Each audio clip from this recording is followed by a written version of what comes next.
ମନେ ଅଛି କାଇଁଚକୁ କଥା ଦେଇ କାଇଁଚର ମାକୁ ଦେଇଥିବା କଥା ମୋର ଏବେ ବି ମନେ ଅଛି, ମୋର ଗୋଟି ଗୋଟି କରି ମନେ ଅଛି, କିନ୍ତୁ କିନ୍ତୁ ମୁଁ ଭୁଲି ଯିବାକୁ ବାଧ୍ୟ ହଉଛି। ନା ବାପା ନା, ତମେ ଯାହା କହୁଛ ଏହା କଣ ସମ୍ଭବ? ସେ ଜେଲରୁ ଫେରିଲେ କଣ କରିବେ? ଛାଡ଼ ପେଟ ପାଇଁ ନେଲୁ ମା।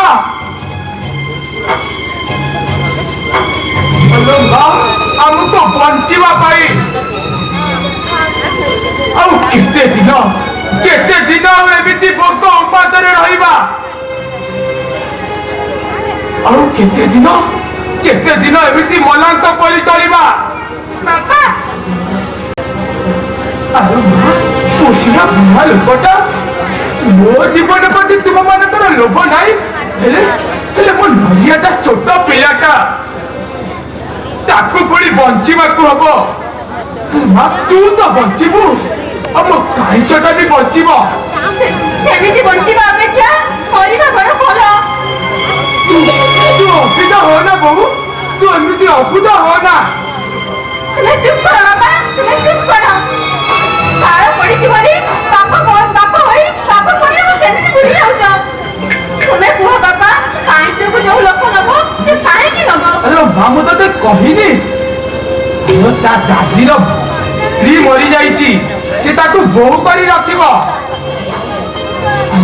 କାଇଁଚ ଦିନେ ନା ଦିନେ ପର ଘରକୁ ଯାଇଥାନ୍ତା ନା, ସେ ଆଜି ଯିବ, ସେଥିରେ ଖରାପ କଣ? ଝିଅ ଜନ୍ମ ପର ଘରକୁ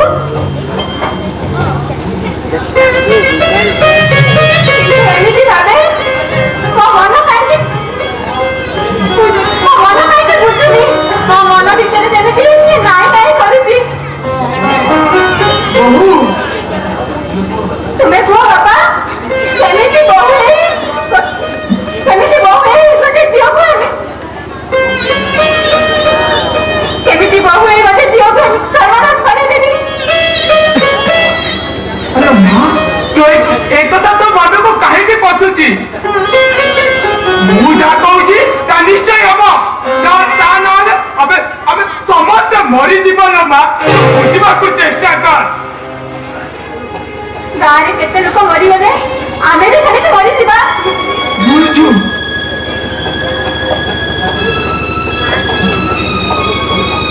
କିନ୍ତୁ ମୁଁ ଥାଉ ତା କରେଇ ଦେବିନି।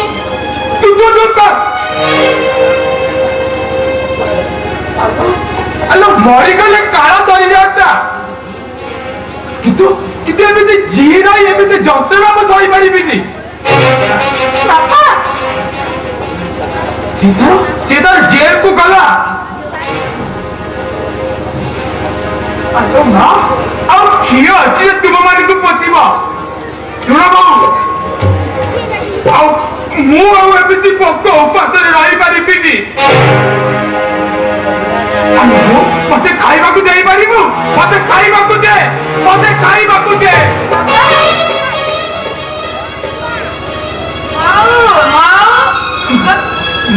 କଣ ହେଲା ନରୀ? ମତେ ଭାରି ଭୋକ, କଣ ହେଇଯାଉଛି? ମତେ ଦୁବାର ତୁରନ୍ତ ଦିଅ, ମୁଁ ପିଇବି। ଦିଅ ତାକୁ ଖାଇବାକୁ ଦେ। ଏଇଖିଆ ତ ବହୁତ ବଡ ବଡ କଥା କହୁଥିଲୁ, ତାକୁ ଖାଇବାକୁ ଦେ। ତୁ ଚୁପ୍ ରହିଲୁ କାହିଁକି? ତୁ ବଞ୍ଚିବୁନି କି କାହାକୁ ବଞ୍ଚିବାକୁ ଦବୁନି? କି ଅଲକ୍ଷଣ ବେଳରେ ମୋ ଗୋଡ ଦେଲୁ କେଜାଣି? ଆଲୋ ମୋ ଘରର ତିରି ତୁଟି ଗଲା, ମୋ ଘରେ କଳା କଟା ବୁଲିଲା। ଆଲୋ ମୋ ପୁଅଟା ପରା ଜେଲ ଗଲା। ଆସିବି ତୋରି ପାଇଁ ସମସ୍ତେ ମରିବେ।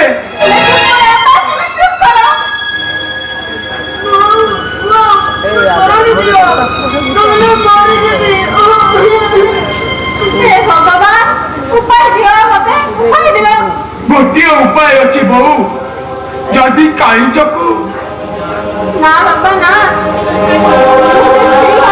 ଆଉ ଗୋଟେ ଝିଅର ସର୍ବନାଶ କେମିତି କରେଇବି? କେମିତି ମୁଁ କିଛି ଅସୁବିଧା ହବନି। କେମିତି କହିବି କେମିତି ମୋ କାହିଁକି କହିବି କିଛି କହିବା ଦରକାର ନାହିଁ ବାବୁ ମୁଁ ସବୁ ଶୁଣିଛି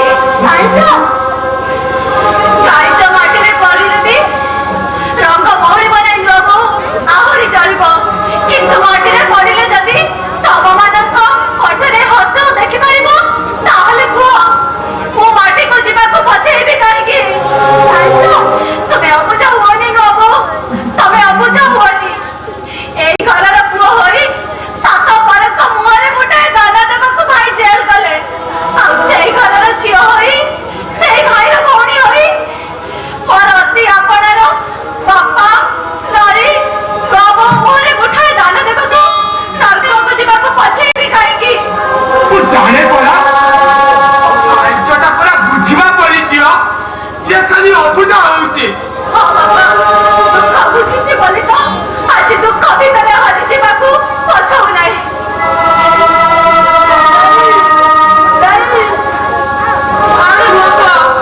ହରେ ନରୀ ମୁଁ ଜାଣେ ତତେ ଭାରି ଭୋକ ବାପା ତମେ ତ ଇଚ୍ଛା ଡକ ମୁଁ ତା ଲୋକ ସହିତ ଯିବା ପାଇଁ ରହିଲି ତମେ ବାଧା ଦିଅ ନା ବାବୁ ତମେ ବାଧା ଦିଅ ନା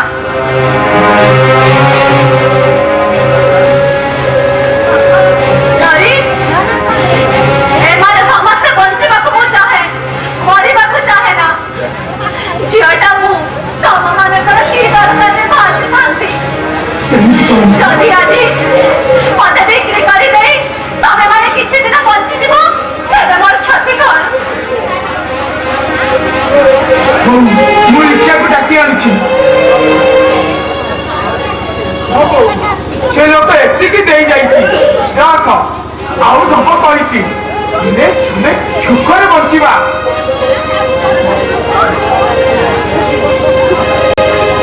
ତୁ କାଇଁଚ ତୁ ରେଡି ହେଇଯା। ହଁ ବାପା ତମେ ରିକ୍ସା ଡାକ ମୁଁ ବାହାରୁଛି ଏସବୁ କଣ କଲ କାହିଁକ ଏସବୁ କଣ କଲ ମୁଁ ଠିକ କରିଛି ବାବୁ ମୁଁ ଠିକ କରିଛି ନା କାହିଁଛ ନା ସେ ଲୋକଟା ପ୍ରତି ମୋର ତାଙ୍କେ ସନ୍ଦେହ ହଉଛି ମୋର ମନେ ହଉଛି ସେ ତୁମକୁ ମୁଁ ଜାଣେ ବାବୁ ସବୁ ଜାଣେ ହେଲେ କ୍ଷତି କଣ ଖାଇବାକୁ ନ ପାଇ ଭୋକ ଉପାସରେ ଆଜି ନହେଲେ କାଲି ମରିଥାନ୍ତି ମୋର ଏ ଦେହକୁ ଶାଗଣା କୁକୁର ବିଲୁଆ ଛୁଡ଼ି ଛୁଡ଼ି ଖାଇଥାନ୍ତେ ଖାଇଛ ନହେଲେ ସେମିତି ଏ ମଣିଷ ରୂପୀ ରାକ୍ଷସ ଗୁଡ଼ାକ ମୋ ଦେହକୁ ଛୁଡ଼ି ଛୁଡ଼ି ଖାଇବେ ମୋ ରକ୍ତ ପିଇବେ କିନ୍ତୁ ମୋ ନାରୀ ମୋ ବାପା ଏମାନେ ତ ବଞ୍ଚିଯିବେ ସେଇଥିରେ ମୋର ପୁଣ୍ୟ ନୁହଁ ବୋଉ ସେଇଥିରେ ମୋର ପୁଣ୍ୟ ନା ଖାଇଛ ନା ମୁଁ ତୁମକୁ ଛାଡ଼ିବିନି ଅବୁଝା ହୁଅ ନା ନୁହଁ ବୋଉ ପାଗଳି ହେଲା ନା କଣ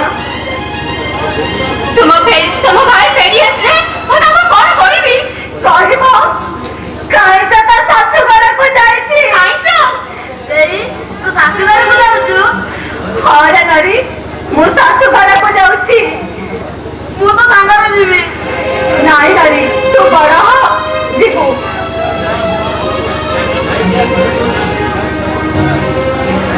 ମୋ ସୁନାଟା ପରା ତୁ ଅବୁଝା ହବ ନା ତୁ ପୁଣି କଣ ଆସିବୁ ଦେଇ ତୁ ଯୋଉଠି ତ ମୋ ଶାଶୁ ଘରକୁ ସବାରେ ଦେଇକି ଯିବୁ ସେଇଦିନରେ ନାରୀ ସେଇଦିନ ଆସିବି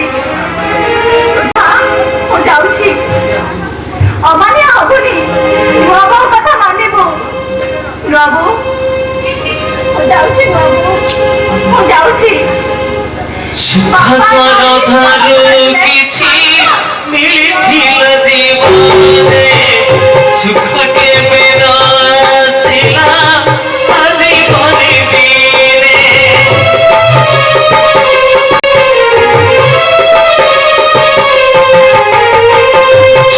ସୁଖସରଧାରୁ କିଛି ମିଳିବେ ନ ଆସିଲା ନିଜ ଚିତ୍ରିତ ମନରେ ଦୁନିଆର ରଙ୍ଗକୁ ଦେଖିବାକୁ ଚେଷ୍ଟା କଲେ ତୁମେ ତାର ଅସଲ ରଙ୍ଗଟା ଦେଖିପାରିବ ନା ସୁକାନ୍ତି ଦୁନିଆଟା ତୁମର କୋର୍ଟରୁମ୍ କି ଆଇନ ବହି ନୁହେଁ ଆଡଭୋକେଟ ମାନଙ୍କର ଯେ କୋର୍ଟ ଆର୍ଗୁମେଣ୍ଟ ଭାବୁଛି ବୋଲି ତ ସେଇ କଥା ତୁମକୁ କହୁଛି। କୋର୍ଟ ରୁମ୍ ଭିତରେ ବସି ଏଇ ଦୁନିଆକୁ ମୋ ଆଇନରେ ନୀତିଥିଲେ ଅନେକ ବାର କହୁଛି, ହେଲେ ତମେ ଜାଣିଛ ସୁକାନ୍ତି, ଯେତେଥର ମୁଁ କହୁଛି ସେତେଥର ତାର ମାପ ଅଲଗା ଅଲଗା ହିଁ ହେଇଛି। ତାମାନେ କଣ କରିବା ପାଠ ହଁ, ପାଠ ଆମର କଣ କହିଲ? ପାଠ ଅଧ୍ୟାପକ ସାର ସର୍ଭିସ କରିବ? ହଁ, ସେଇଆ ତମର ଇଚ୍ଛା। ଲେକ୍ଚର ଶିକ୍ଷାରେ ଦୁନିଆରେ ଆଉ କିଛି ନାହିଁ। ହଁ, ସେଥିରେ ମଣିଷ ହୁଏ, ପଶୁ ପଦବୀ ଯାଇକି ସୁକାନ୍ତି। କଣ କହିବି ଯେ ପାଠର ବାପା ଭାଇ ତୁମେ ଏଇ କଥା କହୁଛ? ସେଇ କଥା ଭାବୁଛି, ଏଇ ବୁଦ୍ଧି ନେଇ ତୁମେ ଜଜ୍ ହେଇଛ। ଜଜର ପୁଅ ହେଇ ପାଠ କେମିତି ଲେକ୍ଚର ଦେବ ତୁମେ ସେଇ କଥା କୁହ ତ? ଆରେ ସେଇଥିପାଇଁ ତ କହୁଛି, ମୋ ଜଜର ସିଟ୍ ଉପରେ ବସି ମୁଁ ଅନୁଭବ କରିଛି, ସେ ସିଟ୍ରେ କେତେ ଘଣ୍ଟା ବସି ମୁଁ ଆଇନ ବହି ଖେଳାଇ ଜଜମେଣ୍ଟ ଦେଇଛି। ହେଲେ ମୁଁ ନିଜକୁ ବୁଝେଇ ପାରୁନି ସୁକାନ୍ତି, ନିଜକୁ ମୁଁ ବୁଝେଇ ପାରୁନି। କାରଣ ଏ ଯୋଉ ଆଇନ ମତେ ଶିଖିଏ ମତେ ସେ କଥା ଶିଖି ପାରୁନି ସୁକାନ୍ତି। ମୋର ଏ ଯୋଉ କଲମ ମନରେ ଅନେକ ନିର୍ଦ୍ଦୋଷ ନିରପରାଧୀ ଲୋକଙ୍କୁ ମୁଁ ଫାঁସି ଦେଇଛି, ଆଉ ଦୋଷୀ ମାନଙ୍କୁ ମୁଁ ଖଲାସ କରିଦେଇଥିଲି। ଯେଉଁଥିପାଇଁ ସେ ଅତୁଟଟା ଯେତେବେଳେ ମୋ ଛାତି ଭିତରେ ଯନ୍ତ୍ରଣା ଦିଏ, ସେଇଟା ଯେ ମୁଁ କେତେ କଷ୍ଟ ଅନୁଭବ କରେ ତାକୁ ମୁଁ କେବେ ଭାବିପାରିବନି ସୁକାନ୍ତି। ଆଉ ସେ ପାଠ ମୁଁ କୋଉକୁ ଝେଣ୍ଡେବି ଏଟା ତ ତୁମେ କହିପାରୁଛ କେମିତି ସୁକାନ୍ତି? ସେଇଥିପାଇଁ ସେ ସେଦିନ IPS ପରୀକ୍ଷା ବି ଦେଲାନି। ସୁକାନ୍ତି, ତମେ ପୋଲିସ ମାନେ କଥା କହୁଛ, ପୋଲିସ ଜନତାର ସେବକ ନୁହନ୍ତି, ସେମାନେ ସେମାନେ ନିର୍ମଳ ଜଳ ଅପେକ୍ଷା ବରଂ ଗୋଳିଆ ଜଳକୁ ବେଶୀ ପସନ୍ଦ କରନ୍ତି। ପାଇଁ ତ ଜଜମେଣ୍ଟରେ ବ୍ୟତିକ୍ରମ ହୁଏ। ଆଉ ସବୁଠୁ ବଡ କଥା କଣ ଜାଣିଛ ସୁକାନ୍ତି? ଏଇ ଯୋଉ ପୋଲିସ ମାନେ ଆଜି ମନ୍ତ୍ରୀ MLA ମାନଙ୍କର ଭୂମିକା ଆଉ ତମେ କଣ ଚାହୁଁଛ ତମର ପୁଅ ସେଇ ପୋଲିସ ମାନଙ୍କ ସେ ନେତାମାନଙ୍କର ଭୂମିକା ପଲିଟିକ୍ସ କରିବ, ନେତା ହେବ, ମିନିଷ୍ଟର ହେବ, ଲେକ୍ଚରର ହବ, ଯେଉଁ ଚାକିରିର ପଇସା ନାହିଁ କି ପାୱାର ବି ନାହିଁ। ସୁକାନ୍ତି, ତମେ ତାହେଲେ ବୁଝିଛ ଚାକିରିର ଅର୍ଥ ପଦବୀ ନହେଲେ ପାୱାର। ହଁ, ତାହା ତ ଏଇ ଯୁଗରେ ରୁଚି। ଯେଉଁ ଚାକିରିରେ ପଇସା ନାହିଁ, ପାୱାର ନାହିଁ, ସେ ଚାକିରିରୁ ତାହାର ସମ୍ମାନ ନାହିଁ, ଭୟ ବି ନାହିଁ। ତେଣୁ ମୁଁ ଫାଇନାଲି କହିଦେଉଛି, ମୋ ପାଠ ପଲିଟିକ୍ସ କରିବ। ଆଉ ସେଇଥିପାଇଁ ମୁଁ ମିଷ୍ଟର ବଂଶାରୀ ବାବୁଙ୍କ ସହ କଥାବାର୍ତ୍ତା ବି କରିଦେଇଛି। ତମେ ଜାଣିନ, ଆରେ ରାଜନୀତି କରିବାଟାରେ ଦୁନିଆରେ ହୀନକରଣ ବୋଧେ ଆଉ କିଛି ନାହିଁ, ବୁଝିଲ? ଆରେ ତମେ ତ ଦେଖିଛ, ତମେ ନିଜେ ଦେଖିଛ ଏଇ ଯୋଉ ଦୁର୍ଭିକ୍ଷ ହେଲା, ଏଇ ଯୋଉ ଦୁର୍ଭିକ୍ଷ ହେଲା ତମେ ନିଜେ ଦେଖିଛ, ତମ ଆଖି ଆଗରେ ଲକ୍ଷ ଲକ୍ଷ ଲୋକ କେମିତି ମରିଗଲେ ପ୍ରାଣ ବିକଳରେ। ହେଲେ ସେମାନଙ୍କ ପାଖରେ କିଏ ପହଞ୍ଚି କହିଲ? ନା ସେମାନଙ୍କ ଅଞ୍ଚଳରେ MLA, ନା ଏ ରାଜ୍ୟର ନେତୃବୃନ୍ଦ। ବରଂ ସେଇ ମୂର୍ତ୍ତିକୁ ନେଇ ସୃଷ୍ଟି ହେଲା ହୋ ହଲ୍ଲା, ପାର୍ଲାମେଣ୍ଟ ଭିତରେ ଉଠିଲା ଝଡ଼, ଖବର କାଗଜରେ ବଡ ବଡ ପ୍ରଚାର ଚାଲିଲା, ରାଜନୀତି ଇସ୍ୟୁ।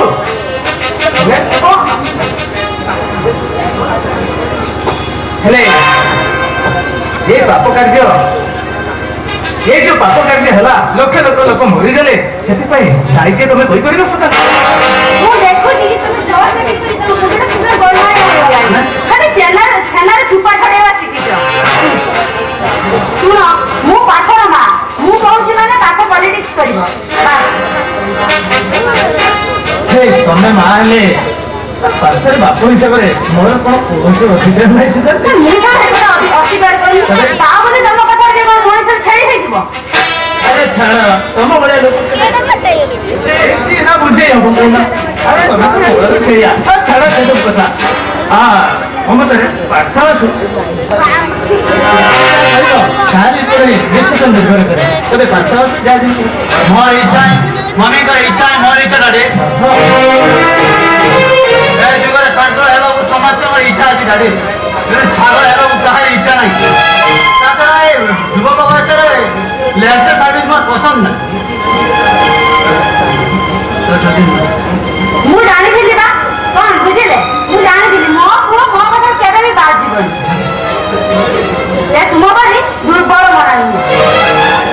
ପାଠ ହିଁ ପାଠ ମହାଭାରତର ପାଠ କରି ଶାସନ କରିବାର ମୁଁ ଜନ୍ମ ନେଇଛି ଡାଡି।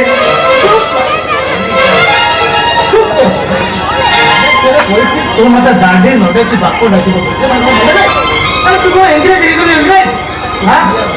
ତୁ ଓଡ଼ିଆ ଏ ଓଡ଼ିଶାରେ ଜନ୍ମ ହେଇଛୁ ଏଇ ଗାଁ ଧୂଳି ମାଟିରେ ବଢିଛୁ ମଣିଷ ହେଇଛୁ। ଆରେ ଏଇ ଶାଗ ପଖାଳ ଖାଇ ତୁ ବଡ ହେଇଛୁ। ଏଇଠି ଅଛି ତୋର ହେନ୍ତୁଡି ଘର, ଏଇଠି ଅଛି ତୋର ଛୋଟି ଘର। କେମିତି ଭୁଲି ଯାଉଛୁ ଏ ଗାଁକୁ ଏଇ ଓଡ଼ିଆ ଭାଷାକୁ? ଆରେ ନିଜ ଭାଷାରେ କଥା ହେଲେ ମୁଁ ତମକୁ କଣ କହିବି ମୁଁ କିଛି ବୁଝିପାରୁନି। ତମ ସହିତ କଥା ହେଲା ହଉଛି ତମେ ଏ ଯୁଗର ମଣିଷ ନୁହଁ। ରାତିବ ବି ଡାକିବା ଯେ ଗୋଟେ ଆଭିଜାତ୍ୟର ଲକ୍ଷଣ, ଏଇଟା କଣ ତମେ ଜାଣିପାରୁନ ନା ଶିଖିପାରୁନ?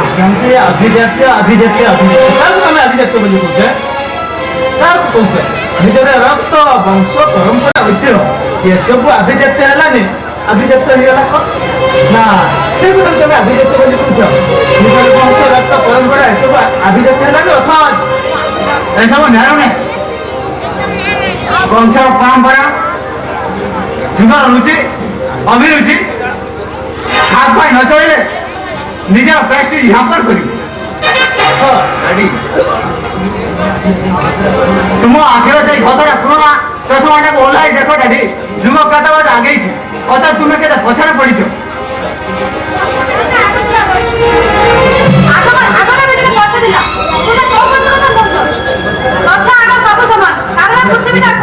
ବୁଝେ ଦେଶ ସେଦିନ ଯେଉଁମାନେ ଟେଲିଭିଜନ କିଛି ପୁରା କଙ୍କଲକୁ ଫିଙ୍ଗି ଦେଇଥିଲେ ଆଜି ପୁଣି ସେଇମାନେ ସେଇ ଗୋଟେ କଙ୍କଲକୁ ଆଗରେ ନେଲେଣି। ଏଇଟା ତ ପୁଣି ପଛ ଆଗ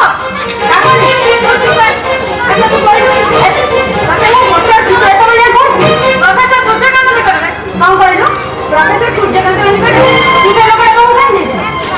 କିନ୍ତୁ ମା ସେ ତ ଖରାପ ଲୋକ ନୁହନ୍ତି।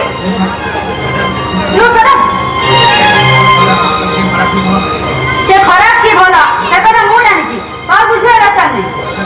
ମୁଁ ତାকে ମନା କରି ସେଠିକି ଯିବୁନି ମାନେ ଯିବୁନି। ତୋ ଇଚ୍ଛା ତ ମୋ ଇଚ୍ଛା ନୁହେଁ ମା। ସୁକାନ୍ତି ତମେ କୋଉ ଏଇ ସୂର୍ଯ୍ୟକାନ୍ତ କଥା କହୁଛ? ଆରେ ମୋ ଜାଣିବାରେ ସେ ତ ଜଣେ ଭଦ୍ର ଆମାୟିକ ବ୍ୟକ୍ତି।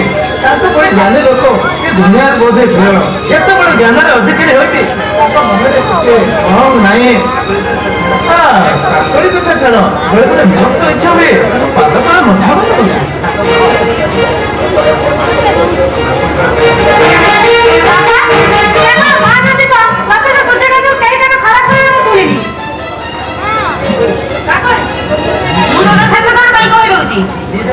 ଆଉ ଦିନକ ପାଇଁ ଯେମିତି ସୂର୍ଯ୍ୟକାନ୍ତ ଘରକୁ ନ ଯାଉ। ସେଠିକି ନା ମମ୍ମି ବାରମ୍ବାର ସେ ମିହିର ପାଖକୁ ଯାଉଛି।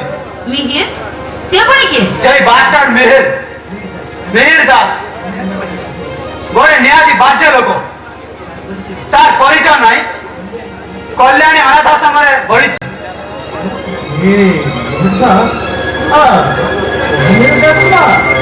ସେଇ ଯୋଉ କବି ମିହିର ଦାସ ଲୋକ ତ? ହଁ ବା ସେଇ କବି ମିହିର ଦାସ। ଆରେ ବାବା କବି ମିହିର ଦାସ ସହିତ ଥରେ ପରିଚିତ ହେଇଯାଇଛି। ଗୋଟେ କଥା ଜାଣି ମତେ ତ ବହୁତ ଖୁସି ଲାଗୁଛି। ଆରେ ତୁ ସେ କବି ମିହିର ଦାସଙ୍କୁ ଆମ ଘରେ ଟିକେ ଭେଟ କରି ହବନି? ଆଉ ତା ଛଡା ମୋର ତମ ସହିତ ପରିଚିତ ହେବାକୁ ଭାରି ଇଚ୍ଛା ବୁଝିଲୁ।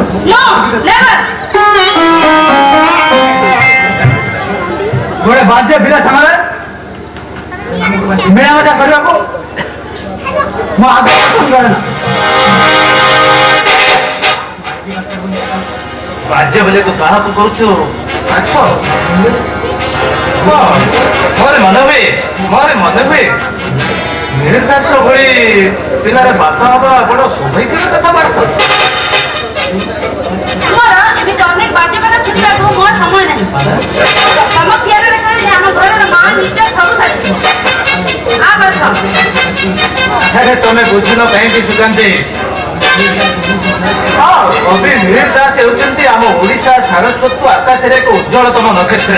ତାଙ୍କ ଭଳି ଜଣେ ବ୍ୟକ୍ତିମାନ ବ୍ୟକ୍ତି ସହିତ ସମ୍ପର୍କ ବଢିବା ବଡ଼ ସୌଭାଗ୍ୟର କଥା। ସେଥିରେ ଆମର ଆଭିଜାତ୍ୟ ପ୍ରତିପତ୍ତି କୌଣସିଥିରେ ଉଣା ହେଇଯିବନି। ଆମେ ସମାଜରେ ମୁଁ ଦେଖି ଅଧିକ ପରିମାଣରେ ବାଟ ଚାଲିପାରିବା। ଆମର ଆଭିଜାତ୍ୟ ବଢିଯିବ।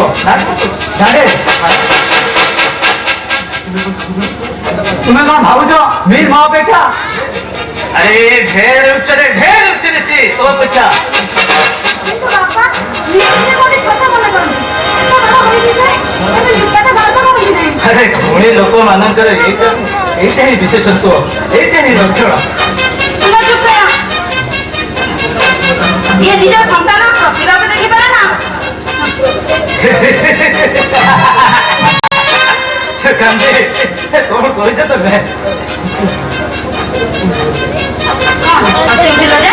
ଆରେ ଶିଳ ପୁଆକୁ ଶାଳ ଗ୍ରାମ କରି ସେଥିରେ ସିନ୍ଦୁର ଲଗେଇ ପୂଜା କଲେ ସେ କଣ ଠାକୁର ହେଇଯିବେ ନା ବଡ ଅଜାଡି ଦେବେ ବଡ ଶୁଣୁଛ ମମି ଧାଡିଙ୍କର ମୋ ପ୍ରତି ଆଖରେ ଶୁଣି ମନେ ହେଉଛି ଆରେ ରହିଗଲୁ କାହିଁକି କଣ କହିବାକୁ ଚାହୁଁଛୁ କିଏ କଣ କରିବ ମୁଁ କହୁଛି ଶୁଣ ଦେଖ ଏଣିକି ନିଜ ସମ୍ମାନ ରଖି ରଖି କଥାବାର୍ତ୍ତା କର ଆଉ ତୁ ଶୁଣଟା କରି ସେ ମିହିଟା କି ସେ ପ୍ରଫେସର ସୂର୍ଯ୍ୟକାନ୍ତ ଯେମିତି ଆମ ଘରକୁ ନ ଆସନ୍ତି ହୁସିଆର ଯେମିତି ସେମାନେ ସାର କମିଆ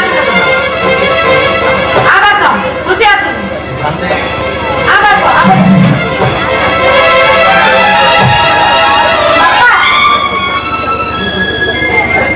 ଚିନ୍ତା କର ଆରେ ତତେ ଟିକେ ସାହାଯ୍ୟ ନ କଲେ ବି ମୁଁ ତ ପାଖେ ତକ ଅଛି ଏଇ ଯୋଉ କବି ମିହିର ଦାସ ଏମାନଙ୍କ ସହିତ ତାର ସମ୍ପର୍କ ଅଛି ମାନେ ଖୁବ ଭଲ ହେଇଛି ତୁ ସେମାନଙ୍କ ସହ ସାମିଲ ହେଇଯା ତୋ ସାହିତ୍ୟ ସାଧନାରେ ଆଗେଇ ଯା ଆରେ କେହି ତତେ ସାହାଯ୍ୟ ନ କଲେ ବି ତୋ ବାପା ତୋ ପାଖେ ସବୁବେଳେ ଅଛି ତୋ ବାପା ହିଁ ତତେ ସବୁବେଳେ ସାହାଯ୍ୟ କରିବ ବୁଝିଲୁ ଠିକ ନାହିଁ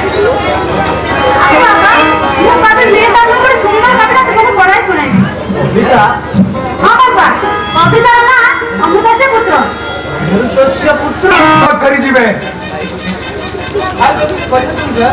କହିସାରିଛନ୍ତି ବସେଇବାକୁ ଡେରି କାହିଁ କରୁଛନ୍ତି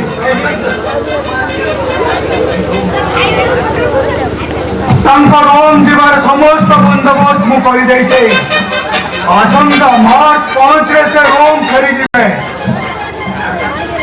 ଆଉ ଗାଡ଼ିଟା ଯଥା ସମୟରେ ପାଇଯିବ ମୁଁ ତେବେ ପ୍ଲେନ୍ ଟିକେଟ୍ର ଏ ନିବେଦନ କରିଦେବି ହଁ ଶୁଣ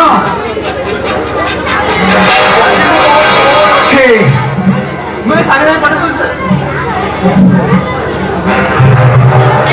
पाकिस्तान पाई Bharat police secret file file पाइने पाकिस्तान देव 10 लक्ष टंका अमेरिकार एजेंट मिस्टर रिचर्ड एथिपाई देवे 20 लक्ष डॉलर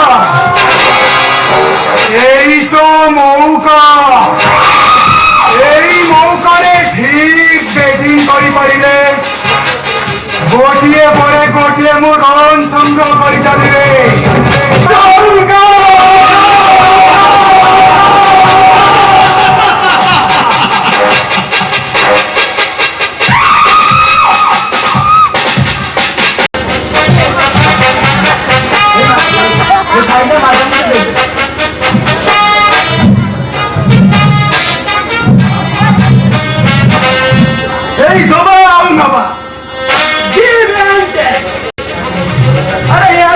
संसार चली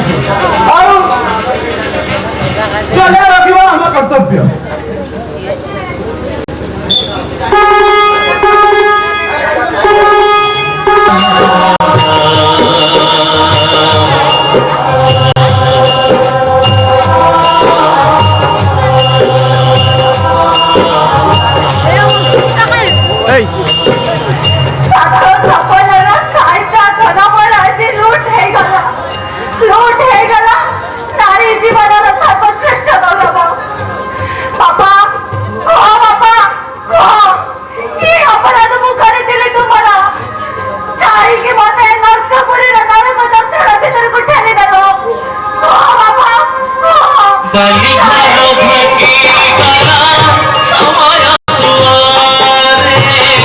जितु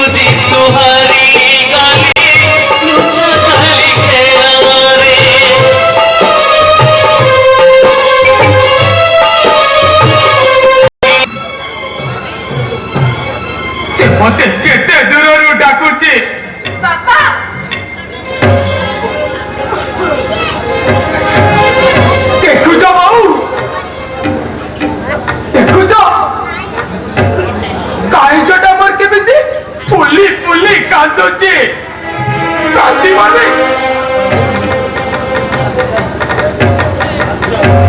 বাবা হয় ଜଙ୍ଗଲ ଭିତରେ ଚାଲି ଯାଇଛି ଆଉ ସେ ଜଙ୍ଗଲ ଭିତରେ କେତେ ଭାଲୁ କେତେ ପାଗ ସେ ମଣିଷ କିଏ ପାଗ ଭାଲୁ ବେଳରେ ସାହିତ୍ୟଟା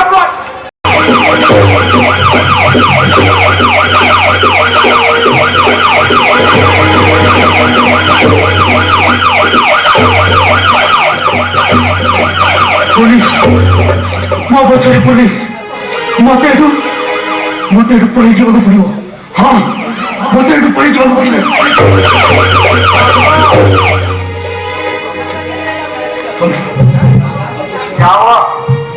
ନା ପୁଲିସ ଆସୁଛି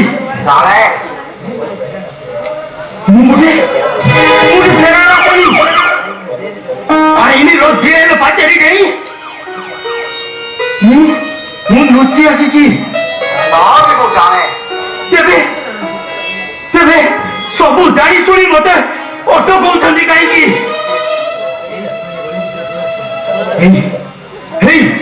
ସେମାନେ ଗଳି ଭିତରେ ପ୍ରବେଶ କଲେଣି ମତେ ଏଠି ଚାଲି ଯିବାକୁ ହବ ପ୍ଲିଜ ମତେ ଯିବାକୁ ଦିଅନ୍ତୁ ମୁଁ ତୁମକୁ କାହିଁକି ଅଟକାଇ ରଖିଛି ଜାଣ ମୋର କିଛି ଜାଣିବା ଦରକାର ନାହିଁ ମୋର କିନ୍ତୁ ଜଣେଇବାଟା ନିହାତି ଦରକାର କଣ ଆପଣ ଚାହାନ୍ତି କିଛି ନାହିଁ ତେବେ କଣ ପାଇଁ ଆପଣ ମତେ ଅଟକେଇ ରଖିଛନ୍ତି ତେବେ କଣ ଆପଣ ଚାହାନ୍ତି ମତେ ପୁଣି ଥରେ ସେଇମାନଙ୍କ ହାତରେ ଧରାଇ ଦେବା ପାଇଁ ନା ତମ ଉପରେ ଦୁଃସାହସିକ ମାନଙ୍କୁ ଅଭିନନ୍ଦନ କରିବାକୁ ମୁଁ ମୋର କର୍ତ୍ତବ୍ୟ ବୋଲି ମନେ କରେ କିନ୍ତୁ ଆପଣ ଧରିନିଅ ତୁମର ଦୋଷ ବୋଲି ଦୋଷ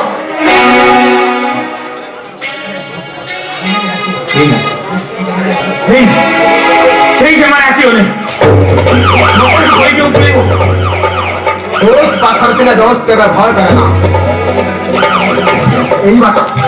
এই বাটা থেকে ভিতরে ঢুকে নিয়ে যাও যাও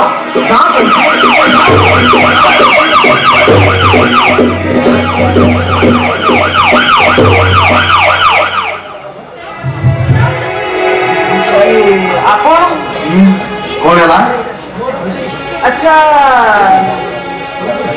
ଶୋଇପାରିବେ ଗୋଟେ ଜେଲ୍ ଥିଲା ଆସାମୀ ଏଇପଟେ ଦେଇ ଯାଇଛି ଆପଣ ପୋଲିସ ସେ ଖବରଟି ଆପଣଙ୍କର କର୍ତ୍ତବ୍ୟ ଓ ଆଇ ସି ତେବେ ଆପଣ ଦେଖିନାହାନ୍ତି ତାହେଲେ ସେଥିପାଇଁ କଣ ଆପଣଙ୍କୁ କୈଫିୟତ ଦେବାକୁ ପଡିବ କିନ୍ତୁ ମୁଁ ଠିକ ଦେଖିଛି ସିଏ ଏଇ ଗଳି ଭିତରେ ଦେଇ ପ୍ରବେଶ କଲା ଅଥଚ ଆପଣ So what? କଣ କହିବାକୁ ଚାହାନ୍ତି ଆପଣ ଖରାପ ପିଇବାକୁ ଆସି ଆପଣଙ୍କ ପାଇଁ ଏଠି ପୋଲିସ ଡ୍ୟୁଟି କରିଥାନ୍ତି ନା କଣ କରୁଥିଲେ ଆପଣମାନେ ହାତ ଭିତରୁ ଆସାମୀ ପଳେଇ ଆସିଛି ଅଥଚ ଆପଣମାନେ ସର୍ଭିସ କରିଛନ୍ତି କାହିଁକି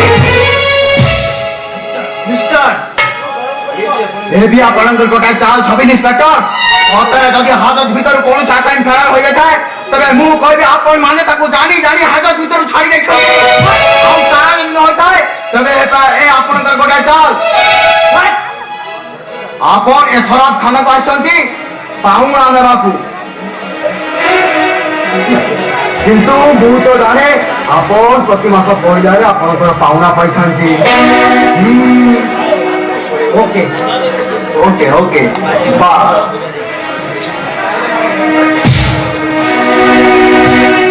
ଶୁଣିବା ପାଇଁ ମୋ ପାଖରେ ସମୟ ନାହିଁ ମତେ ଯାହା ହଉ ଖୋଜି ବାହାର କରିବାକୁ ପଡିବ ସାର୍ ଆପଣ ହଁ ମୁଁ ଖୋଜିବାକୁ ଆସିଥିଲି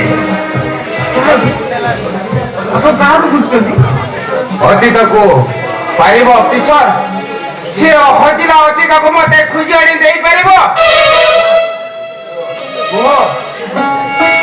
ଚୁପ୍ ରହିଲ କାହିଁକି କୁହ ଅଫିସର କୁହ ଏଇ ଏତେ ରାତିରେ ଏଭଳି ସ୍ଥାନରେ କାହିଁକି ଇନ୍ସପେକ୍ଟର ଏ ଜାଗାଟା କଣ ନିଷିଦ୍ଧାଞ୍ଚଳ ନା ଏ ଦୁନିଆର ବାହାର ସ୍ଥାନ ଯେଉଁଠାକୁ ଯିବାକୁ ମନା। No sir. ତେବେ ସେଇମାନଙ୍କ ସୋସାଇଟି ଆଉ ସେଇମାନଙ୍କ ସିଭିଲାଇଜେସନ এই ସ୍ଥାନକୁ ଆସିବାକୁ ପସନ୍ଦ କରନ୍ତିନି। କିନ୍ତୁ inspector hotel Pushpak, hotel Monalisa ଆଉ ହୋଟେଲ ଷ୍ଟାର ତୁମର ଏ ସମାଜର ବଡ଼ ପଣ୍ଡା ମାନେ ଦଳ ଦଳ ହେଇ ଧାଡ଼ି ଛୁଟନ୍ତି। ଆଉ ଏଇ ଶରାବ ଖେଳ ଆଉ ସେ ହୋଟେଲ ମଧ୍ୟରେ ଫରକ କଣ? ଆପଣ କହିପାରିବେ ନାହିଁ। ମୁଁ କହୁଛି ଶୁଣ। ଆପଣଙ୍କଠୁ ସାର୍ ମୁଁ କିଛି ଶୁଣିବାକୁ ଚାହେଁନି। ମୁଁ ଆସୁଛି, ମତେ ସେପଟେ ଖୋଜିବାକୁ ପଡିବ।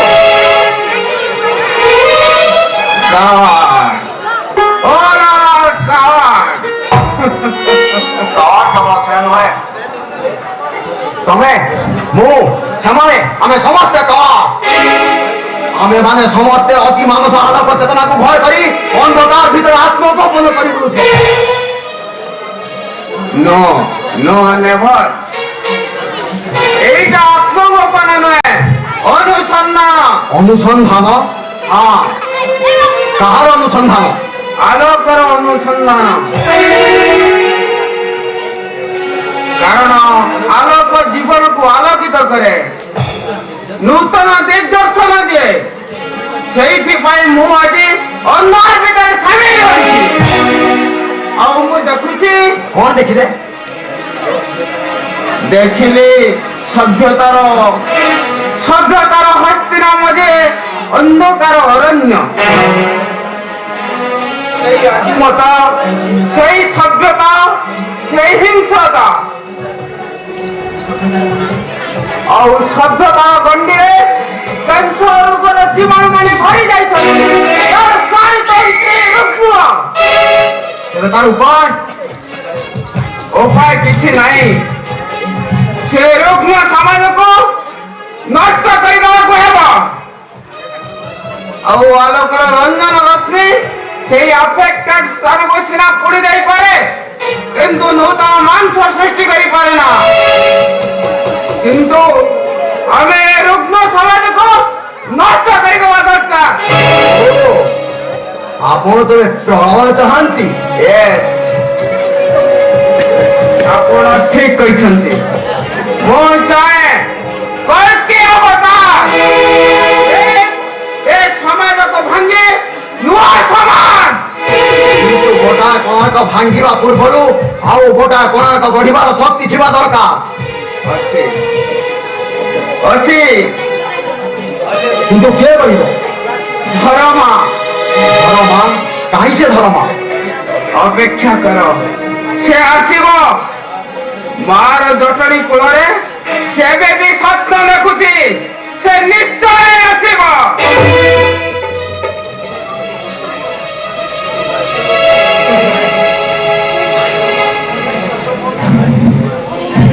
ନୂଆ ଧରମା, ନୂଆ କୋଣାର୍କ, କଳ୍କି ଅବତାର, ଏସବୁ ସେଇ ଗତାନୁଗତିକତା ଆଉ ଭାବ ପ୍ରବଣତା ଠାରୁ ଅନେକ ଊର୍ଦ୍ଧ୍ୱରେ।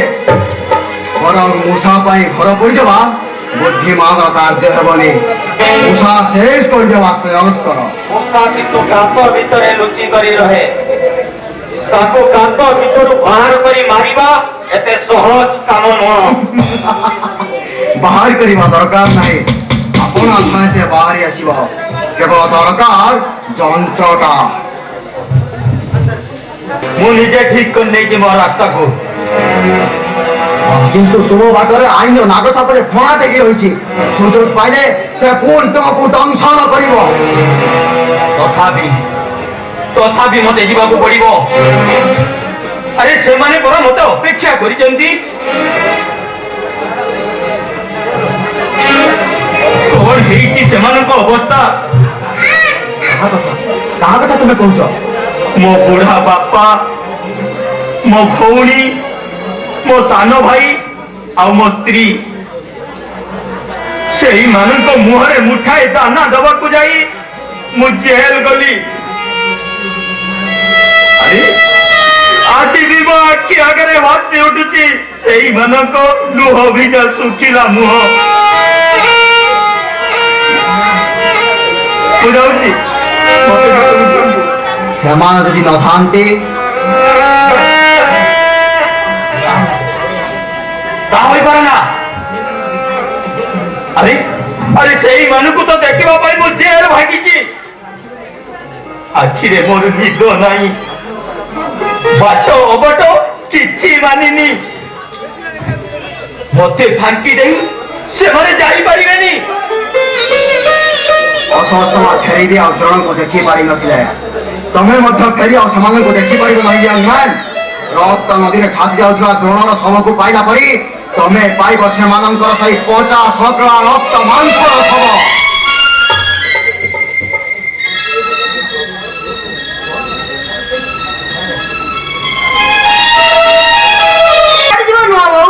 ଏ ସହରୀ ଜାଗା ମତେ କାହିଁକି ଡର ମାଡୁଛି ମା ବୋଉ? ଡର କଣ ରି? ଭୟ କଣ? ଚାରିଆଡେ ବିଜୁଳି ଆଲୋ ଜଳୁଛି, କେତେ ମୋଟର ଗାଡି ଯାଉଛି ଆସୁଛି, ମୁଁ ତ ପାଖରେ ଅଛି। ଭୟ କଣ? ଏବେ କେଉଁଠିକି ଯିବା? ରହିବା କେଉଁଠି? କାଇଁ ରାତିଟା ପାଇବା ଯାଏ ଏଇ ରାସ୍ତା କଡ଼ରେ କିମ୍ବା ତା ବାରଣ୍ଡାରେ ଟିକେ ଶୋଇପଡ଼ିବା। ସକାଳ 2ଟା ଗୁଲୁଗୁଲା ତ ଦେଇଥିଲ, ଭାରି ଭୋକ ହେଲାଣି। ଏବେ କିଛି ଆଉ ଖାଇବାନି? ଖାଇବା? ହଁ ଖାଇବା, ରାତି ପାଉ। ଆଜି ରାତିରେ ଏଇ ରାସ୍ତା କଡ଼ରେ ଯୋଉ ପାଣି ପାଇପ୍ ନାହିଁ, ଆସୁ ଆସୁ ସେଟାଇ ପାଣି ପିଇ ଶୋଇପଡ଼ିବ। ସକାଳେ ପୁଣି ତୁମକୁ ଗୁଲୁଗୁଲା କିଣି ଖାଇବାକୁ ଦେବି।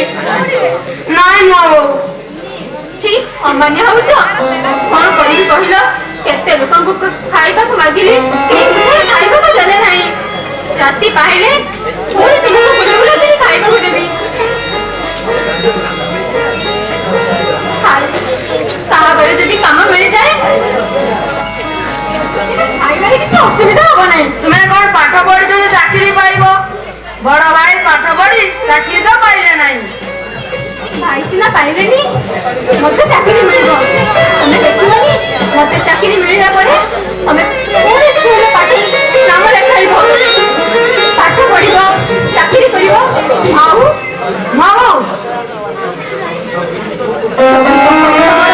ରହିଗଲା। ଆଉ ଏଇ ସପନ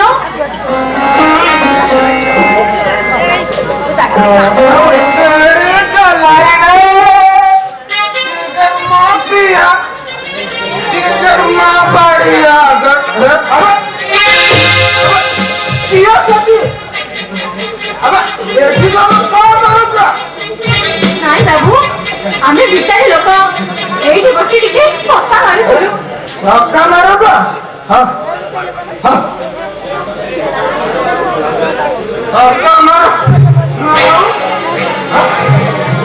ଏ ବାବୁଙ୍କୁ କିଛି ପଇସା ମଧ୍ୟ ଦିଅନ୍ତାନି?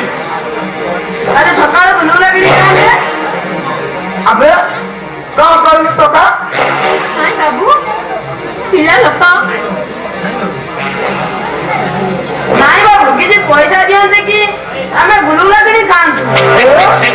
ଗୁଲୁଗୁଲା ଖାଇବୁ? ଗୁଲୁଗୁଲା ରସଗୋଲା ଖାଉନ? ରସଗୋଲା। ନାଇଁ ବାବୁ, ପିଲାଟା କଥାରୁ କଣ ପାଇବ?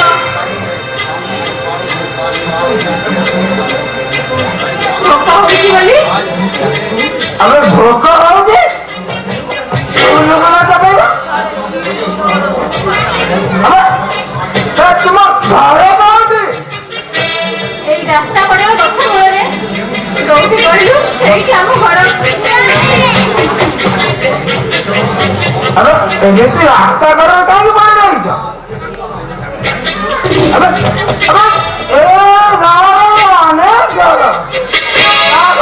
କାମ କରୁଛୁ ରାସ୍ତା କର କାହିଁକି ପଡିକି ରହିଛ? ସେଇ କଥା କହୁଥିଲେ। କଣ କହିଲ?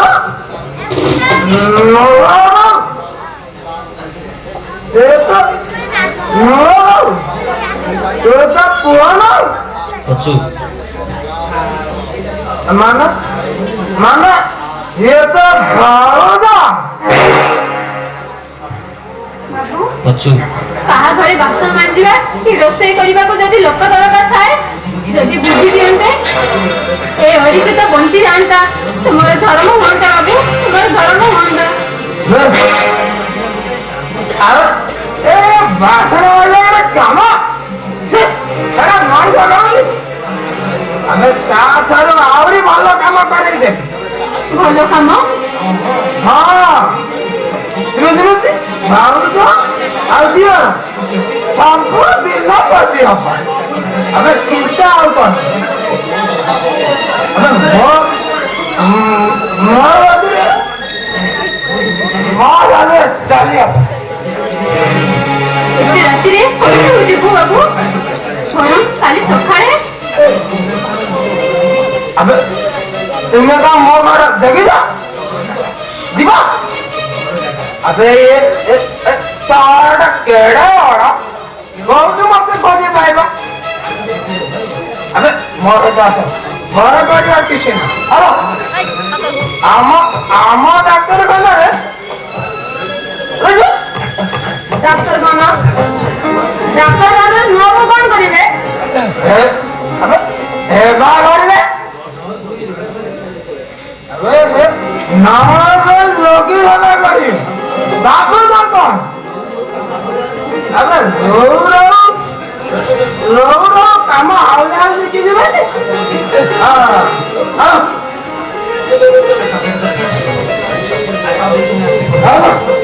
ଆଉ ରହିବି କଣ? କିନ୍ତୁ କଣ ଆସିଲା ଡାକ୍ତର ବାବୁ ଆସିଲେ ମୁଁ ତାକୁ ପାଇଁ ତୁମ ଚାକିରି ଫିକ୍ସ କର ମାସରୁ 400 ଟଙ୍କା। 400 500 ଡାକ୍ତରଖାନାର କାମଟି ବେଶୀ ହେଇଗଲା ନା କଣ? ଆବେ କାମ ତ ଭାଉଜ ଶିଖିଥିଲେ 8 ଜମାଇଥାନ୍ତ। ଆବେ କାମ ଶିଖିଗଲେ ତ ଦରମା ବଢିଯିବ। ଆବେ ତୁମେ ଦିଅର ଭାଉଜ 2 ଜଣ ଯାକ ଖାଇ ପି ମହା ଆନନ୍ଦରେ ରହିବ। କଣ କହୁଛୁ ବାବୁ? ଆବେ କଣ କହୁଛ?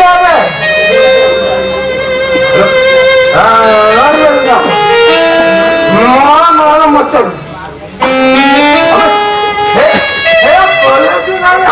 ସବୁ ଲାଗେ ଏ ଦୌଡ଼ରେ ଆସ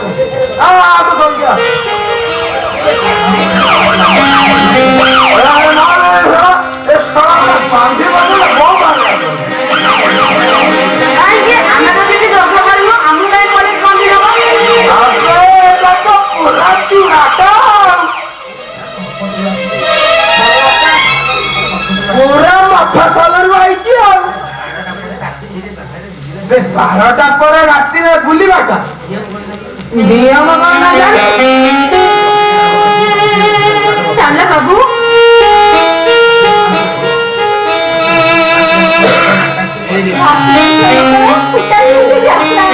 अबे देखेगा ये आता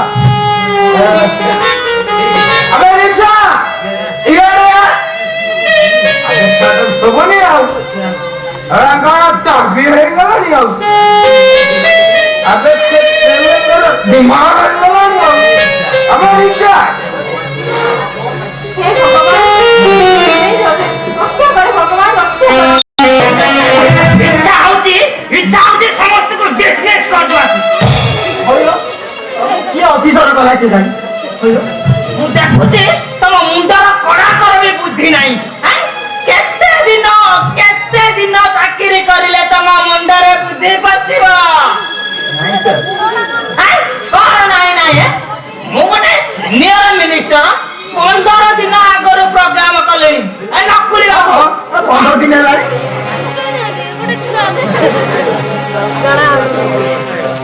ନକୁଳି ବାବୁ 15 ନୁହେଁ ଜୁନ ନୁହେଁ। ହଁ 15 ଦିନ ହେଇଗଲାଣି। ମୋ ଏରିଆକୁ ମୁଁ ଆସିଛି ଭାଷଣ ଦେବି, ଲୋକମାନଙ୍କ ଦୁଃଖ ଦୁର୍ଦଶା ବୁଝିବି, ଲୋକମାନଙ୍କୁ ଲଗେଇ 10-12ଟା ଗେଟ୍ କରିପାରିଲେ ଗେଟ୍ ଆଜ୍ଞା ଲୋକମାନେ ତ ଗେଟ୍ କରିବା କଥା ବେକାର କରିନଥିଲେ ଲୋକମାନେ କରିନଥାନ୍ତେ ବାହାର ଯଦି ଚାହିଁବେ ଯେମିତି ଏଇ ସାହାଯ୍ୟ ତମକୁ ଡିସ୍ଚାର୍ଜ କରିଦେବେ ବା ତ ଭାରି ଡାଉନଲୋଡ ହେଲେ ରଖିଛ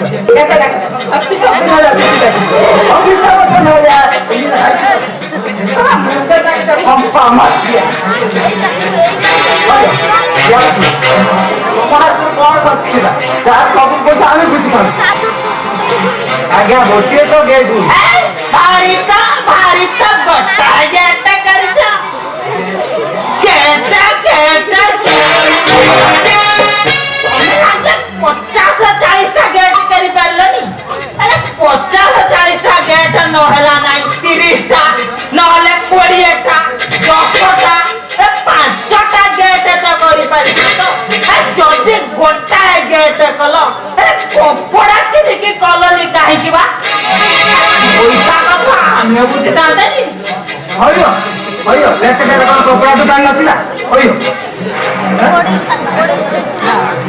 ଆଜିକାଲି ଯେମିତି ତାଜମହଲ କୋଣାର୍କ ଆଉ ମନ୍ଦିର ମସଜିଦ ଯେମିତି ହେଇଛି ସେମିତି ଗୋଟାଏ ଗେଟ କଲେ ଟଙ୍କା କଥା ଆମେ ବୁଝିଥାନ୍ତେନି ଯଦି ସେ କଥା ଆପଣ କହିଥାନ୍ତେ କହିଥାନ୍ତି କଣ ବା ସେଗୁଡାକ ସବୁ ତ ମନରୁ କରିଥାନ୍ତ राम राम मिनिस्टर बाबू राम राम ଆରେ ତମେ ଖାଉ ଏସବୁ ଅବ୍ୟବସ୍ଥା କଣ ପାଇଁ ଧରମ ବାବୁ ଏତବେ କଣ ଚାଲିଛି କଣ ଚାଲିଛି श्याम अव्यवस्था ଅବ୍ୟବସ୍ଥା ନୁହେଁ ଆରେ ଗଠ ନାହିଁ କି ଗେଟ ନାହିଁ ମାଇକି ନାହିଁ ସଭାକୁ ମଣ୍ଡପ ନାହିଁ ଲୋକ ନାହାନ୍ତି ଆରେ କଥା କଣ କଥା କଣ ଲୋକମାନେ ମିନିଷ୍ଟର ଯୋଉ ରାସ୍ତାରେ ଯାଆନ୍ତି ସେ ରାସ୍ତାରେ ପଦ୍ମ ଫୁଟେ ଗୋଲାପର ମହକ ଆଉ ନାଚ ଗୀତ ଖାନା ପିନା এইটা দুর্ভিক্ষ অঞ্চল ସରକାର ଏ ପର୍ଯ୍ୟନ୍ତ ଏ ଅଞ୍ଚଳକୁ ଦୁର୍ଭିକ୍ଷ ଘୋଷଣା କରିନାହାନ୍ତି ପରା କିଏ କହିଲା ତମକୁ ୟା ପାଇଁ ଉପଯୁକ୍ତ କରିଦେବାକୁ ପଡିବ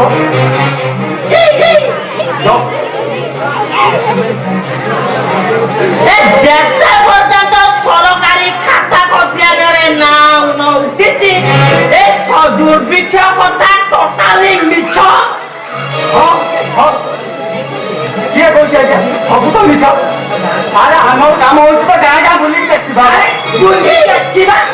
ଦେଖିବା କଣ ବା କିଛି ଦେଖିବାନି ଯେମିତି ଆସିଲେ ସେମିତି ଚାଲିଯିବା ଆଉ ଦୁର୍ଭିକ୍ଷ କଥା ଟୋଟାଲି ମିଛ ହଁ ସବୁ ମିଛ ଠିକ କଥା କହିଛନ୍ତି ଯେଉଁ ଅଞ୍ଚଳରେ ଆମେ ସବୁ ଯାଇଛନ୍ତି ଯେଉଁମାନଙ୍କ ଠାରୁ ଆମେ ଲୋକମାନଙ୍କ ଠାରୁ ଆମେ ଉପଯୁକ୍ତ ମନ୍ତ୍ରୀମାନେ ସମ୍ମାନ ପାଉନାହିଁ ସେଇ ଅଞ୍ଚଳରେ ଦୁର୍ଭିକ୍ଷ ହୋଇନାହିଁ ମାନେ ଲୋକ ଖାଇ ପିଇ ଆରାମରେ ଚଳୁଛନ୍ତି ଠିକ କଥା କହିଛ ନକୁଳି ବାବୁ ଠିକ କଥା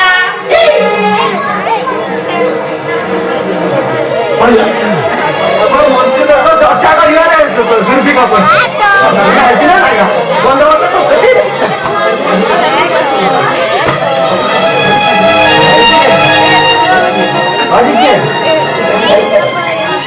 ଆଜି ଜାଣିଛ ସୀତାରାମ টাটা টাটা साढ़े 3 टाका शिकार ଆଣିଦିଅ ଆଣିବି ସାର୍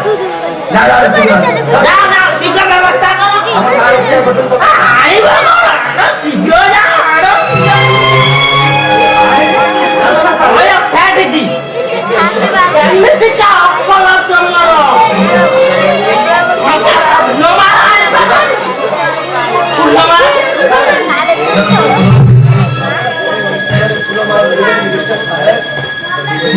ଯଦି ମିଳିବ ତେବେ ହାଡ଼ର ବାର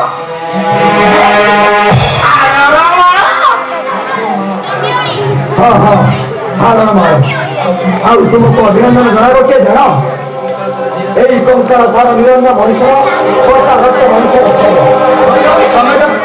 তমে তো ভারি বড় বড় কথা কইছ ତମେ ଅಯ್ୟୋ ତମେ ଭାରି ବଡ଼ ବଡ଼ କଥା କହୁଛ ଝିଅ ତମେ ଝିଅ ମଣିଷ ବୋଲି ତ ଆଜି ନିଜକୁ ଭାବୁଛ ସିଆରାମ ଦେଖ ନା ବୋଲା ମଣିଷ ଏ ମୁର୍ଦାରଟାକୁ ସେ ବି ଦିନେ ମଣିଷ ଥିଲା ମିଷ୍ଟର ସାହେବ କିନ୍ତୁ କିନ୍ତୁ କିଏ ତାକୁ ଆଜି ମୁର୍ଦାର କରିଛି କିଏ ତାକୁ ମର୍ଡର କରିଛି ମାନେ ମୋର ହଁ ହଁ ମର୍ଡର ତାକୁ କିଏ ମର୍ଡର କରିଛି କହିପାରିବ ମିଷ୍ଟର ସାହେବ ଆୟୁଷ ଥାଇ ବି ସେ ଅକାଳ ମୃତ୍ୟୁବରଣ କଲା କାହିଁକି କହିପାରିବ ଆରେ କିଏ ତାକୁ ମରଣ କଲା ମୁଁ କେମିତି କହିବି ବା ଅନୁସନ୍ଧାନ କରିବାକୁ ମୁଁ କଥା ରହୁଛି ପୁନିକୁ ଧରିବା ପାଇଁ ମୁଁ ପୋଲିସକୁ ଫୋନ କରିବି ହଁ କରିବା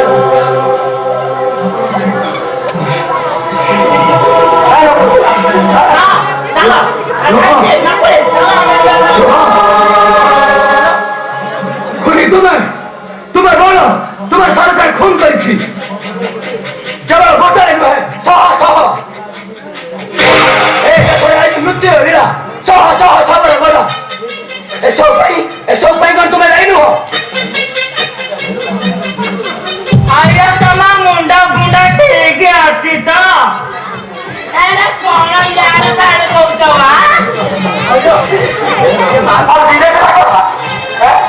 ସିଆରାମ ଦେଖିଲି ବୋଲା ମନ୍ତ୍ରୀଟାକୁ କଣ କହି ଯାଉଛି किए कहे मंत्री बोली किए कहे सरकार प्रतिनिधि बोली ना ना तुम्हें मैंने रक्त मुखा धारी गोटे गोटे सहित सुंदर कंकर भाई क्षीणित बाघ गांधी गोपबंधुक नीति नैतिकतार बाणी मुखरे धरी ए समाज शासन पोखरी हुड़ारे बसी निरीह सरल मनुष्य गणा को शासन कर झुड़ी झुड़ी समय रक्त पिछ जवाब दियो मिनिस्टर साहेब जवाब दियो ए लुकड़ा मणिमुंडिया मनीष से दिन तुमको भोट दे मंत्री करते केते आशा केते आकांक्षा नहीं किंतु तुम्हें विश्वास की मूल्य देछ से दानर की प्रतिदान देछ चुपे लगे ये सब आज कथा को उत्तर देवा को मो बाकारे समय किंतु सेदिन तुमको सेदिन समय देते तुम्हें से प्रतिश्रुति देते सेवा करने किंतु कौन कर तुम्हें कौन तुम कथा को विश्वास कर तुम ऊपर भरोसा रखी शह शह वर्ष सब पलटि गले गाँ भूमि मशाणी पलटि गला जो गाँव हसर कुआ छुटुला से गाँव आज बिलुआ कुकुर सुगार छुटी मुठाए भात से चित्कार कर चित्कार तुम कान बाजी भी बाजू ना केमी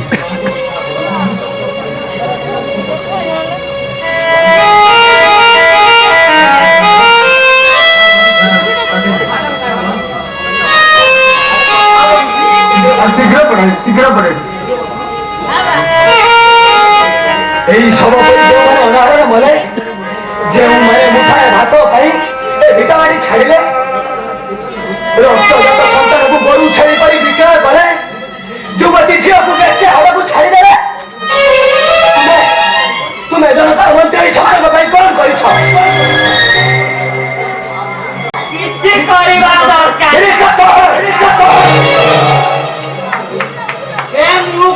माने दुर्भिक्ष है नहीं कौन कहला दुर्भिक्ष अरे डॉक्टर सर्टिफिकेट मैं तो कहूँ एको दुर्भिक्ष है नहीं ये लोकोटा खाई खाई डायरिया रे मरी जा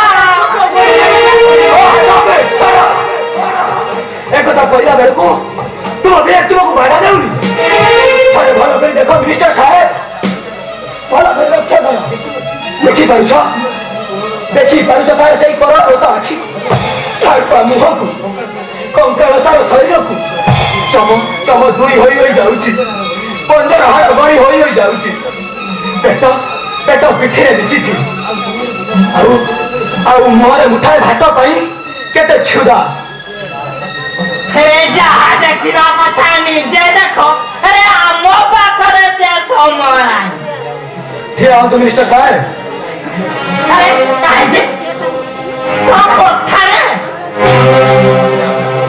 ଯିବା ପୂର୍ବରୁ ମୋର ଗୋଟା କଥା ଶୁଣି ରଖନ୍ତୁ ମିନିଷ୍ଟର ସାହେବ। ଏ ଜନତା ତୁମକୁ ଭୋଟ ଦେଇ ମନ୍ତ୍ରୀ କରିଥିଲେ ସେମାନଙ୍କ ସୁଖ ଦୁଃଖର ସାହା ହେବାକୁ। ଶାସନ ଗାଦିରେ ତୁମକୁ ବସାଇ ଭରସା କରିଥିଲେ ତୁମେ ଶାସକ ହୋଇ ସେମାନଙ୍କର ଦୁଃଖ ବୁଝିବାକୁ। କିନ୍ତୁ ତୁମେ ଗାଦି ଉପରେ ବସି ସ୍ୱାର୍ଥ ଆଉ ଶକ୍ତିର ଅନ୍ଧ ହୋଇ ସେମାନଙ୍କ ଜୀବନ ସହ ଯେଉଁ ଖେଳ ଖେଳିଛ ତାର ପରିଣତି ତୁମକୁ ଭୋଗିବାକୁ ପଡିବ। ହଁ ତୁମକୁ ଭୋଗିବାକୁ ପଡିବ। ସେଦିନ ଗୋପବନ୍ଧୁଙ୍କ ପରି ଆଜି ବି ମୁଁ ପୁଣି ଥରେ କହି ରଖୁଛି ମିନିଷ୍ଟର ସାହେବ, ରାଜ୍ୟ ପାପ ରାଜା ମୁଣ୍ଡରେ।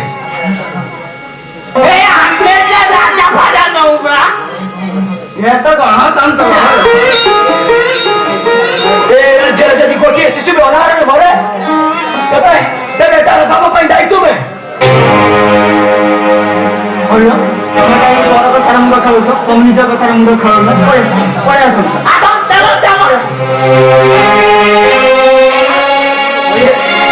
ଚାକିରି ଦରକାର କି ଲୋନ ଦରକାର? ତମେ ଆସୁନ ଆମ ବଙ୍ଗଳାରେ, ଏଠି କାହିଁ ବକର ବକର ହଉଛ? ପଳେଇ ଆସ।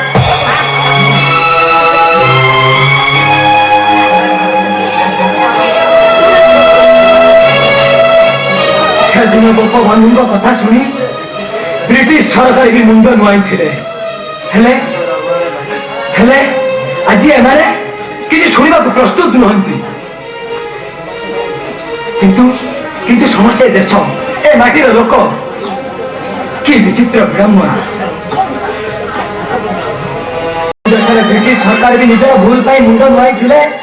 ଅନୁତାପ କରି ରକ୍ତ ନଦୀ ସୃଷ୍ଟି କରେ। ନଦୀ ସୃଷ୍ଟି ହେଇନି ବାବୁ, ଏଣିକି ସୃଷ୍ଟି ହବ।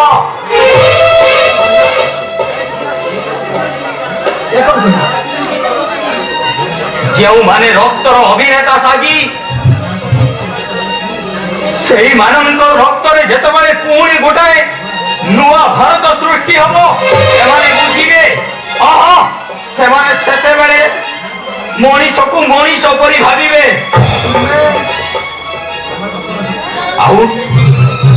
ଆଉ ଏ ସମାଜ ବି ବଦଳିଯିବ। କିନ୍ତୁ ତୁମେ ରକ୍ତ ନଦୀ କୂଳରେ ଗୋଟାଏ ହାହାକାର ଆତ୍ମା। ଆଉ ସେଇ ରକ୍ତ ନଦୀ କୂଳରେ ଛିଡା ହୋଇ କୁଡ଼ କୁଡ଼ ଶବ ଭିତରେ ମୁଁ ଖୋଜି ଚାଲିଛି ମୋ ଆତ୍ମୀୟଙ୍କୁ। ହେଲେ କାହାତି ସେମାନେ? କାହାତି? କୁହ ବାବୁ, ସେମାନଙ୍କୁ କଣ ମୁଁ ଆଉ